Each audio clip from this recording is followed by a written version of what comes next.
के रूप में, छोटे छोटे स्पोर के रूप में क्या होते हैं, विकसित होने लगते हैं। मतलब कि अनफेवरेबल कंडीशन में क्या किया अमीबा, अपने शरीर के ऊपर एक बाहरी कवच का निर्माण किया। उस कवच का हमने लोग नाम क्या दिया, सिस्ट वाल दिया। जैसे उसी स्थिति में क्या किया कि अपने केंद्रक के अंदर माइटोसिस की प्रक्रिया कर संसूत्री विभाजन की प्रक्रिया कर अपने केंद्रक को छोटे छोटे स्पोर के रूप में विकसित किया। और जैसे सहनीय स्थिति आई, फेवरेबल कंडीशन आया, तो ये अपने सिस्ट वाल को तोड़कर अपने अंदर जो छोटे छोटे जो विकसित हुए स्पोर हैं, उसी स्पोर को क्या करता है, बाहर कर देता है। तो यहाँ आप देख रहे हैं कि जो छोटे छोटे स्पोर हैं, एक नहीं, दो नहीं, बल्कि बहुत सारे निकल रहे हैं। तो आप देख रहे हैं कि पैतृक कोशिका एक है, लेकिन उससे संतति कोशिका का निर्माण क्या हो रहा है, बहुत सारा हो रहा है। तो इस प्रक्रिया क्या कहते हैं, इसको कहते हैं बहुविखंडन। मतलब ये भी क्या है, एक जैविक प्रक्रिया है जिसमें एक पैतृक कोशिका से बहुत सारी संतति कोशिका का निर्माण होता है।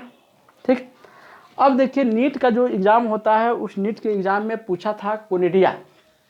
कोनिडिया किसमें पाया जाता है, तो कोनिडिया पेनिसिलियम एक एंटीबायोटिक होता है, उसमें पाया जाता है। पेनिसिलिन एक एंटीबायोटिक होता है, लेकिन पेनिसिलियम एक पौधा होता है। इसमें क्या होता है कि ये इस प्रकार का पौधा होता है और इसी पौधा के ऊपर छोटे छोटे बड होते हैं, और यही बड क्या होते हैं, इसी बड को हम कहते हैं क्या, कोनिडिया। कोनिडिया कहते हैं। और इस पौधा का नाम क्या है, इस पौधा का नाम है पेनिसिलियम। ठीक है, तो कोई पूछता है कि कोनिडिया किसमें पाया जाता है, तो क्या बताइएगा, पेनिसिलियम पाया जाएगा। अब उसके बाद की जो प्रक्रिया आती है, वो एक चीज़ आती है बडिंग की प्रक्रिया, मतलब मुकुलन की प्रक्रिया।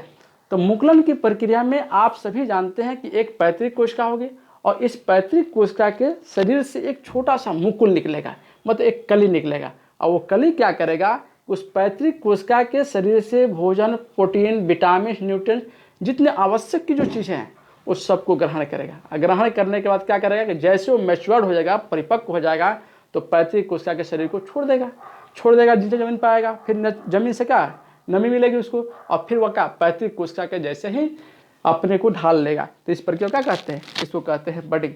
बडिंग कहने का मतलब है कि इसमें संतति कोशिका का निर्माण पैतृक कोशिका के छोटे से मुकुल से होती है।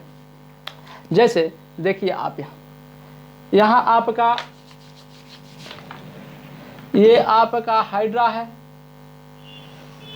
इस हाइड्रा के अंदर बहुत सारे ये फ्लैजेलेटेड उसकी सेल है। यहाँ क्या हुआ कि यहाँ छोटा सा एक बड निकला, इसको कहते हैं क्या, मुकुल, बड। यही बड क्या परिपक्व हुआ, ये बड छोटा सा बाहर जमीन पर गिरा।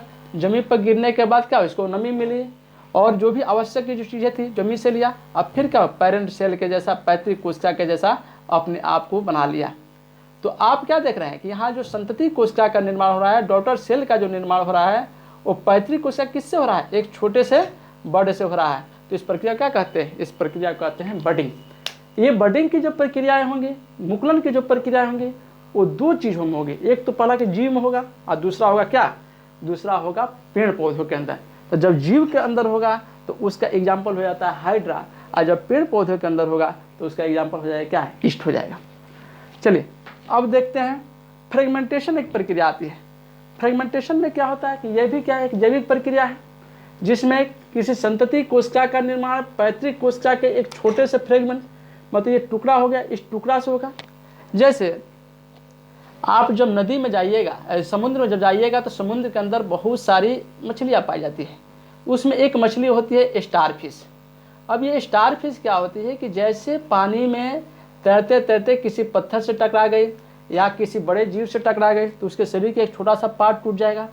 ये मानते हैं फ्रेगमेंट एक थोड़ा टूट गया। और यही फ्रेगमेंट क्या हुआ, जैसे पानी के अंदर गया तो इसके अंदर क्या, इसके अंदर माइटोसिस की प्रक्रिया है।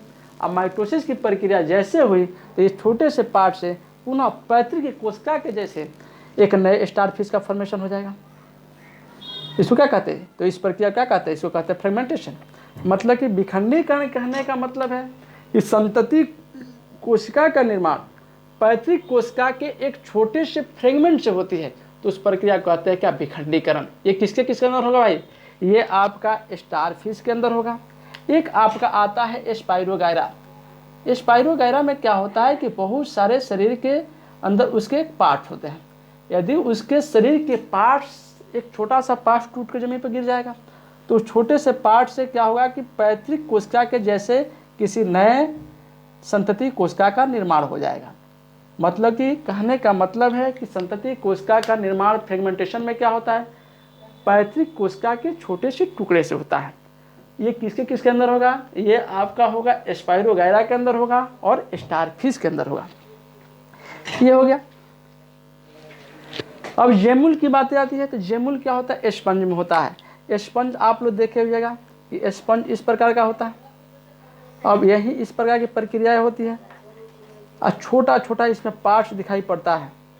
ठीक है, ये छोटा छोटा पार्ट्स दिखाई पड़ता है। इसके अंदर इंटरनल बडिंग भी होता है, आंतरिक जो है मुकुलन भी इसके अंदर होता है। अब अगले वीडियो में हम लोग मिलेंगे।